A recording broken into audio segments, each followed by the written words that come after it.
Hello, here I am again, no escaping me. I made one of the biggest property mistakes ever when I purchased this property, and that is that I purchased it in the name of my children, and I'll tell you why in a moment. It's not what you think.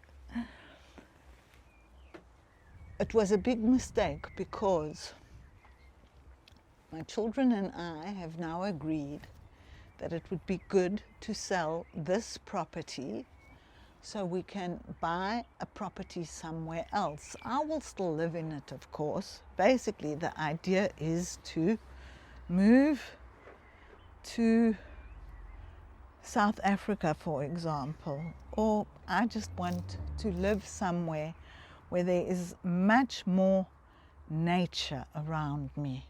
I want to get out of this suburban life, okay? And what happens here in Austria is you have to pay 30% capital gains tax. That's after the purchase price.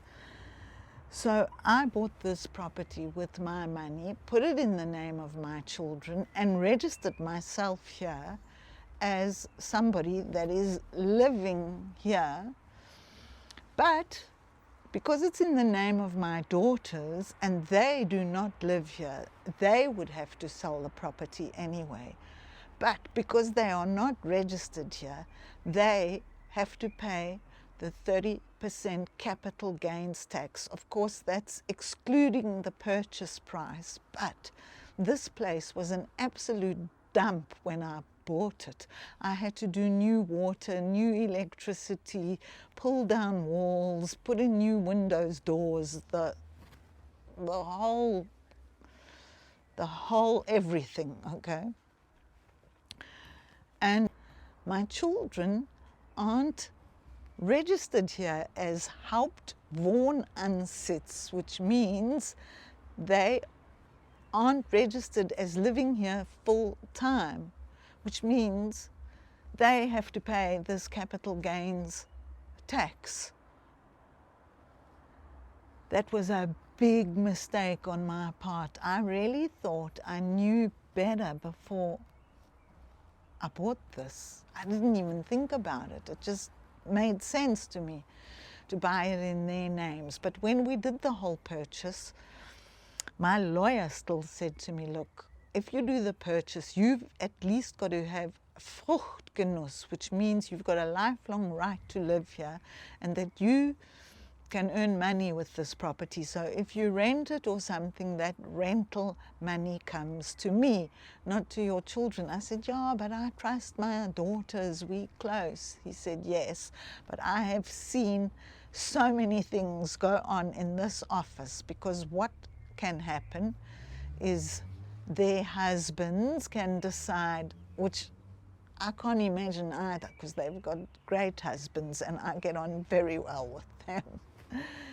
But as my lawyer said, he's seen this happen before, that then through the influence of the husband, he says, oh, come on, you know, we need this house. Your mother's old now. We can just put her in an old age home and you can then sell this house and we've got money, or we can rent it and she can just go stay in an old age home. So this kind of shit happens all the time. Well, at least I have diesen Fruchtgenuss, so I'm safe here.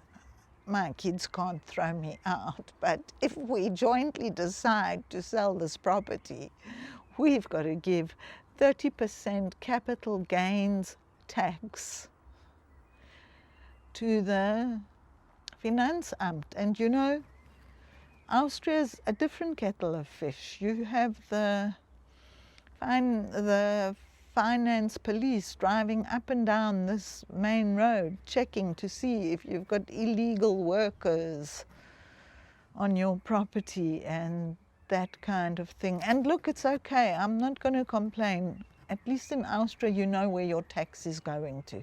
We've got a good social system, and I think that is good. I'm not such a big capitalist that I say no social system, no. But at the same time, I think that what I did was make a mistake, because somehow I feel like, and even though I'm the mother, you know, they could say, yeah, but you know, our mother has been living here. The finance department does not care about that. There's no line, there's no division. It's you bought a property and you made money on it. So even if I bought it for 50,000 euros, but then I still had to put in another 150,000 euros. I've got invoices for some, they're in my name, and the others I paid cash. There are no invoices, so literally could be in big trouble because of this. And so now selling the house would be a problem, even though it would give me the capital to free up, because owning a house is a huge responsibility, and there's constant maintenance and this and that and cleaning, and things break, and you know, it's just a responsibility. And then all the rules and regulations in Austria, that's another story. You know, you have to comply, everything has to be compliant, and you have to pay that money to be compliant. So yes, I think if it wasn't for this capital tax gains issue, I would probably sell this house to free up my capital. Thank you for watching. This is past halfway. I'm Claudia, and if you like this, like it. And subscribe to get more news from me. Thank you for watching.